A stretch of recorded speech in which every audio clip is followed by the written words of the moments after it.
Assalamualaikum warahmatullahi wabarakatuh. Pertama-tama perkenalkan dari kelompok kami ada anggota saya sendiri, Doni Ramadan Pratama, ada Azhari Dani, ada Toton Duyantoko, dan Febrion Rahayu Ningtyas. Di video kali ini kami akan menjelaskan beberapa source code kolaborasi antara Spark RDD dengan Google Colab, yang mana datanya merupakan data teks dan nantinya akan ada beberapa soal yang akan kami jawab sesuai dengan ketentuan dari Bapak Aminuddin. Baik, langsung saja kita masuk ke pembahasannya. Yang pertama, kita harus install terlebih dahulu library OpenJDK. Nah, yang kedua, kita harus download library atau driver dari Spark Hadoop. Itu kita bisa dapatkan di dalam website resminya. Ini kita download menggunakan widget, lalu kita simpan ke dalam folder konten. Setelah itu, kita bisa melakukan ekstrak. Yang ketiga, kita perlu install library FindSpark. FindSpark di sini itu kita bisa gunakan untuk menemukan di mana letak dari driver Spark Hadoop. Setelah bahan sudah siap, kita perlu melakukan setting environment pada sistem Linux di Google Colabs. Yang pertama, kita setting environment Java Home-nya sama dengan direktori Java-nya. Yang kedua, kita setting environment Spark Home-nya sama dengan direktori Spark Hadoop yang sudah kita ekstrak. Di sini terdapat FindSpark init.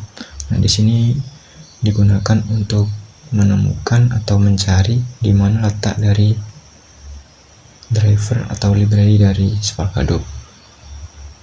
Kemudian di sini terdapat Spark Contact. Nah, Spark Contact di sini itu sama halnya seperti session. Namun sayangnya di sini hanya bisa digunakan untuk menyimpan data satu kali.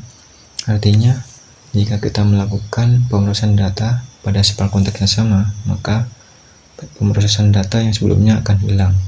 Itu karena kita melakukan pemanggilan get or create. Ini akan membuat Spark Contact dibuat otomatis oleh sistem. Nah, beda halnya jika kita menggunakan Spark Configuration sebelum melakukan Spark Contact. Spark Configuration itu akan membuat beberapa Spark Contact. Namun di sini kita tidak akan menggunakan Spark Configuration. Pada soal nomor 1, kita disuruh menampilkan jumlah data yang berjumlah 7 data.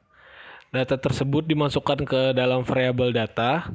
Caranya pakai fungsi collect untuk mengambil datanya. Lalu data yang ada itu dihitung menggunakan fungsi len, kemudian disimpan di variabel jawab 1. Setelah itu ditampilkan dengan print. Selanjutnya untuk soal nomor 2 yaitu menampilkan semua data yang hanya memuat keyword universitas pada 7 data yang sudah ada. Yaitu caranya dengan pakai function filter, di mana di dalam functionnya itu diisi aturan atau rule dari filternya itu sendiri, yaitu keyword universitas memakai lambda, di mana yang difilter itu adalah semua data-data yaitu yang berjumlah 7 tadi, sehingga akan menampilkan data-data yang hanya memuat kata universitas, yaitu Universitas Muhammadiyah Malang, Brawijaya, dan Negeri Malang, dan juga yang terakhir Universitas Kanjuruhan Malang. Dan pada soal yang ketiga atau soal yang terakhir, kita cuma diminta untuk menampilkan semua data yang ada. Dari data yang sudah ada tadi yang dikumpulkan dalam variabel data, itu cuma kita menggunakan fungsi collect untuk mengumpulkan atau mengambil seluruh datanya dan tinggal kita masukkan ke variabel jawab 3 yang ini, dan hasilnya tinggal kita print.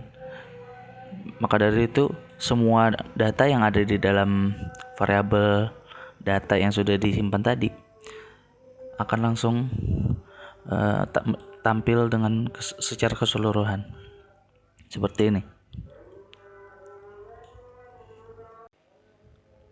Ya, baik. Jadi itulah tadi pembahasan mengenai kolaborasi antara Spark RDD dengan Google Colab dan beberapa soal lagi yang sudah kita selesaikan, baik itu menampilkan jumlah data, menampilkan data tertentu dengan syarat tertentu, dan menampilkan seluruh data. Semoga video ini dapat bermanfaat dan dapat menambah wawasan bagi yang menonton. Baik, assalamualaikum warahmatullahi wabarakatuh.